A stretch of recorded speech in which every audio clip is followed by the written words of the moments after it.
Okay, so the tutorial is officially over, and you're free to travel from world to world, meeting classic and recognizable Disney characters. But first, I want to talk about the Kingdom Hearts universe in general. Okay, you know there are many other worlds out there, besides your castle in this town, right? Yeah. But they're supposed to be a secret. See, the game tells you some of the rules of the universe, but for the most part, they're completely ignored or incredibly ambiguous. The King's letter that started this whole damn adventure, he mentions that you aren't supposed to interfere with other worlds. Okay, wait a minute. So saving the worlds from the Heartless count as not interfering? Okay. See, the worlds in Kingdom Hearts are separated because the inhabitants of the Disney worlds don't know that other worlds exist outside of their own. Except they kinda do. Sora grew up in a backwater island, but he still knows that other worlds exist. This is what I'm talking about. The game is really ambiguous about who can and can't travel from world to world. Okay, so Donald and Goofy have a gummy ship, and I hate the stupid gummy ship!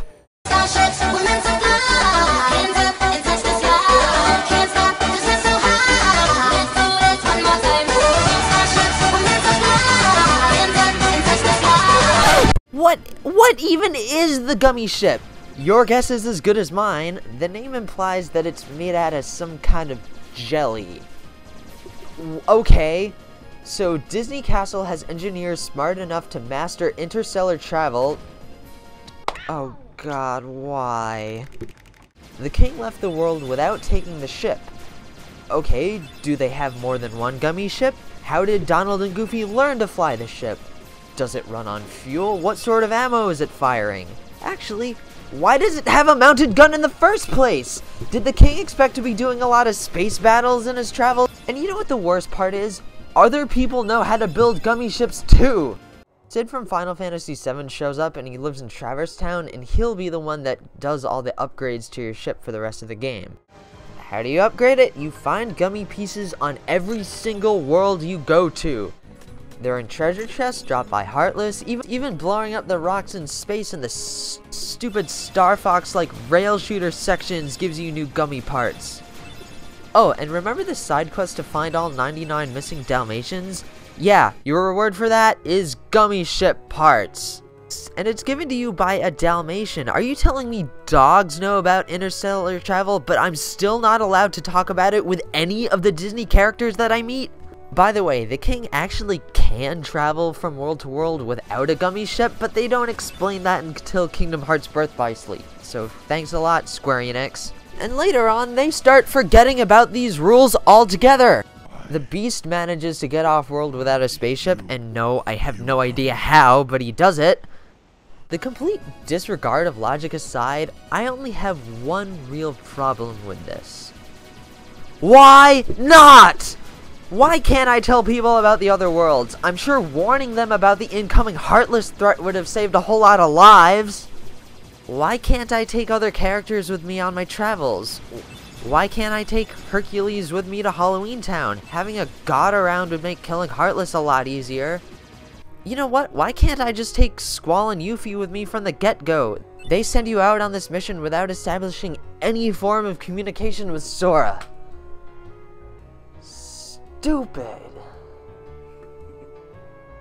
This game has so much going on in it, but I think every single thing fits into the game universe. They managed to merge Disney and Final Fantasy really well, and everything feels like it at least belongs in a Kingdom Hearts game, except the gummy ship. Oh god, this game is worse than my last girlfriend. Okay, I need to slow down a little bit.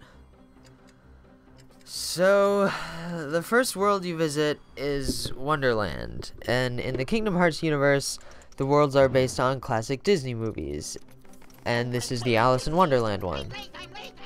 So it starts with Alice on trial in the Red Queen's court, and you gotta find evidence to free her. Some call it a fetch quest, I call it interfering with other worlds! Sora has been here for a total of 6 minutes and is already screwing the rules. Good job. The Disney worlds follow the plots of the movies that they're based on. Unfortunately, that means the overarching plot of the game gets shoved aside for references to classic and recognizable Disney films. It's a shame because, as you can see, the story for this game is really good, and it gets really complicated, and it gets even more complicated when 8 out of 10 worlds don't develop the story at all. This means that the major plot developments get shoved aside to the very beginning, the very middle, and the very end of the game. And it's at this point where the plot is basically non-existent outside of what happened in the Alice in Wonderland movie. All that time is instead spent fapping around and killing Heartless. This level is Alice in Wonderland the Abridged series, except Team 4-Star didn't make it, so what's the point? So remember what I said about gathering supplies back on Destiny Islands to build the raft and how the game gives you no idea how to do that? This is worse. The evidence is in treasure chests. Okay, why? How did it get there? Eyewitness descriptions of the crime wound up in a treasure chest in the middle of the woods far, far away from the crime scene. I've concluded that there are two main factors that go into why this section is so obnoxious and convoluted: the conveyance and the level design. Conveyance is basically how the game shows you what your next objective is. Now, there is so much stuff being introduced in Wonderland that was not covered in the tutorial. Straight up, getting around the world is entirely different than it was in Traverse Town. Wonderland is a maze, so now there are a whole lot of gimmicks to proceed through the world. Stuff like, give potions to the flower, move the bed, rearrange the books, light the torch, and grow really small. The other big problem is the level design. Wonderland seems too big for this one quest because getting around is so difficult. I played the game in its entirety 3 times, and I still have no idea how to get to the tea party without a strategy guide. It's really a shame because when the world does open up, the level design is actually really good. The enormous level takes place entirely in 3 rooms, yet you can still get lost in it. But again, it takes so long to realize that because of the poor conveyance. All in all, I think it really does capture the feel of what it would be like to actually walk around Wonderland. Incredibly frustrating. That being said, starting off with this as the first level was not the best idea, because it is so different from the rest of the game. Anyway, once you do collect all the evidence, you learn that Alice has been kidnapped, but you don't have that much time to think about it because you're off to...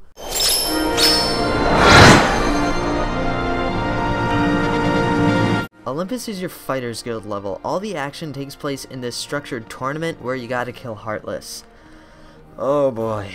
See, I like the Heartless as a villain in general, but here they're pretty much completely undermined. The Heartless aren't threatening! Look at these things dance, they're so cute! They're like something out of a Miyazaki film, aww! Look, this level is split into very clearly defined tournament brackets where you need to fight a specific number of Heartless within a specific time limit. The Heartless, by definition, are literally the disembodied hearts of somebody corrupted by the darkness, literally the hearts of darkness bent on destroying the universe. If that's true, why are they in a tournament? Because look, every time you enter a match, the same Heartless appear in the same numbers in the same formation. Why are they doing this? It would be like if the splicers from BioShock only fought you on Tuesday afternoons 6 at a time. Glad to know even Abstract Darkness cares about organization. None of this makes any sense! Okay, think about it. When you kill a Heartless in the tournament, then redo the match, are you fighting the same Heartless or a different one of the same species? Why do they always reappear in the same order for every match? Surely they would have realized just overrunning the world would be more effective. How come they always come back if Sora and Hercules can kill them in every match without breaking a sweat? And what did Phil do before the Heartless were created? Because according to the lore, the Heartless have been around for about 8 or 9 years, but the tournaments have been around for much longer. Okay, I think I've gotten through all the plot holes. Wait, I thought of another one!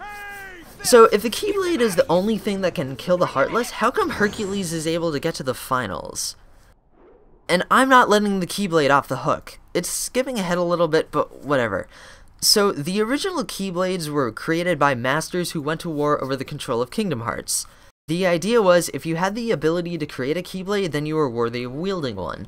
But in the game, Sora is given keychains by Disney characters. Yeah, apparently Aladdin has a keychain he's willing to give away. You actually can build one Keyblade in the game, the Ultima weapon, and you do that by, you guessed it, collecting minerals dropped by the Heartless. I hate this game.